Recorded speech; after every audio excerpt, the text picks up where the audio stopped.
Genesis 37 shows the church why being chosen often brings rejection. A teenager shares his dreams. His brothers burn with jealousy, and he ends up in a pit. Why does Genesis 37 open Joseph's story this way?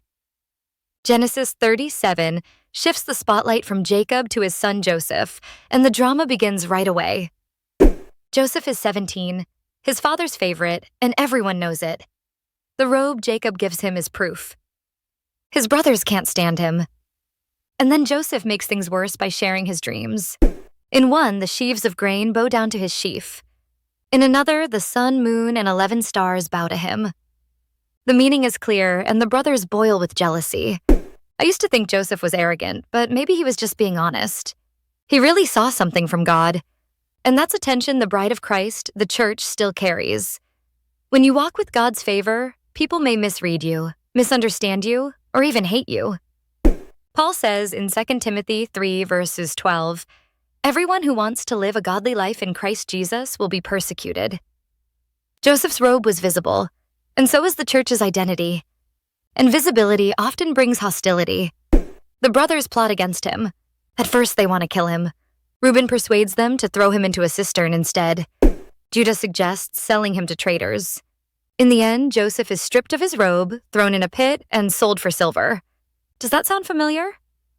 Stripped, betrayed, sold for silver. Joseph's story foreshadows Christ, but it also whispers about the bride of Christ. The church, too, is often misunderstood. Stripped of honor, pushed into pits, and treated as worthless by the world. Yet God's hand never leaves. The robe is another key detail. It represented Joseph's favor, but it also made him a target. When the brothers dip it in goat's blood and hand it to Jacob, he believes Joseph is dead. That robe is gone, but Joseph isn't. And that's a hidden picture of the church. The world may try to stain or destroy the signs of God's favor, but the bride lives because her life is hidden with Christ. Colossians 3 verses 3 says, "Your life is hidden with Christ in God." The robe could be destroyed, but the dream couldn't. Genesis 37 doesn't tie everything up neatly. Joseph ends the chapter enslaved in Egypt. From the outside, the dream looks dead. But this is where God begins the long arc of redemption. For the bride of Christ, it's a reminder. The pit isn't the end. The betrayal isn't final. God's promises don't die in a cistern.